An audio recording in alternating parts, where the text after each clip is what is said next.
ini societe ikenye nuko ufite abavumvyi badandaza inkuru kugira bakure amahera mu bayaciye, hanyuma bayaciye nabo baba bagomba kwerekana ko bayafise, bagaca bagomba bimwe twita synobisme, effet de démonstration de richesse.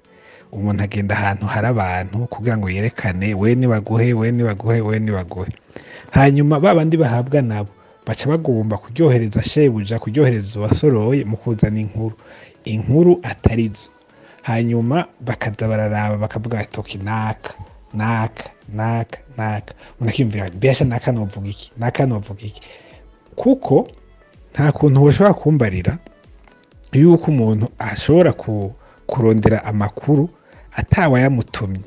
Ubundi amakuru aronderwa n'abajournaliste kubera niko kazi, ubundi amakuru aronderwa n'abasherishere kuko nico baba basinyiye kontra. Jewe hariho ikuru nigisha yitwa technologie appropriée de développement, niho hariho un sous-chapitre où je développe les signes de sous-développement.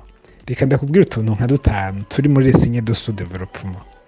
Ikintu ca mbere mu masinye de sous-développement harimwo bruit. Uzogende mu kinama urabe amantu z'amastudio ahari, imiziki bavuza, ukuntu usanga ari kuri volume maximale, mugabo ugiye ikiriri bajya bavuga bati ibyo by'urwamo ntabyo dukeneye. Mugabo mu kinama bagira urwamo kugira ngo ingorane bafise bazirenze urwamo bazibagire. Ni naho usanga hari n'amashengero, nabije amashengero menshi bagomba kubwira ngo uje mu ijuru, ngo atora igitangaza, tora visa, tora umwana, tora iki. Donc ajya amayigwiza aba menshi kubera baba bagomba yuko umuntu nimba yiriwe ubusa mugabo abwirirwa no kwizera yuko bukeye atariko bizobandanya. Donc il y a le bruit, il y a les églises, izo oye ni sinye zibiri. Sinye ya gatatu harimwo no kutagira programme. Umuntu akazinduka yahura n'uwundi bahuriye muri ville bose bagaca birirwana bahagaze bavuga abantu. Donc nta numwe yarafise yaroye, nta numwe yarafise programme, nta muntu yihuta kuko ntaca afise akora. Hanyuma aho dansa ugiye kukidiseka neza umva ntibari bafise ico bakora kandi nikibahagaritse ce sont des personnes. Mbega waruzi naka. Donc hariho kutagira programme, hakaba no kuri discussion zitaba zifatiye ku kintu c'iterambere. Baba bavuga abantu juste pour kugira ngo baryohere umutima, kugira bavuga ati ngwane turimo n'abandi bare muri zo, naho tugowe n'abandi baragowe, n'abandi ntaco baturushije. Donc ni signe de sous-développement, nta agenda, nta programme. Umuntu ava muhira juste pour partir, yahura n'uwundi ndakugurira icupa. Donc ingo aho haca hazamwo rero n'ikindi cuko umuntu ubona ko ari disponible tout le temps. Nimba ubona umuntu umuhamagara minuit 2h du matin mu gitondo kumugora akaguma kubwira ati ndi disponible, ça c'est un signe qui ne trompe pas ko uwo muntu ari mu bantu sous-développé. C'est un pays sous-développé, c'est une zone, ni communauté, ni société sous-développé kuko abantu bafise umwanya, alors que ailleurs time is money.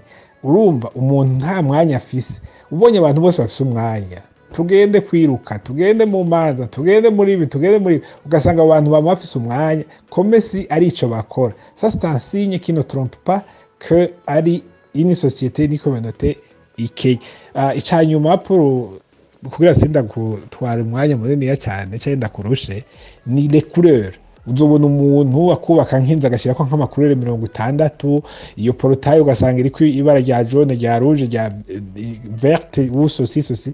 Haje byerekana yuko umuntu ataramenya ingene acagura, ntaramenya icakunda. Ça beaucoup de ramifications parce que uzoraba n'umuntu w'umuvumvyi ntagira icanywa. Urambwira uti hari ngo nzanira, hari royale ngo nzanira, hari ref ngo nzanira, hari ntozeye baju nzanira, hari beshu nzanira, hari ugwagwa, hari primus, hari kinini, hari gitoya. Donc ari plastique, il consomme tout, il tire sur tout ce qui bouge, il consomme icabonye cyose. Ivyo n'amasigne de sous-développement. Sino umuntu développé aje kubwira ati je nywa primus gusa, kibuze habura urwango ndaza aho nja kukinywa, jewe nywa amazi gusa, kibuze habura urwango et personne ne va t'en vouloir ngo mbe kutanywa ceci. Ça sont des signes de sous-développement qui ne trompent pas.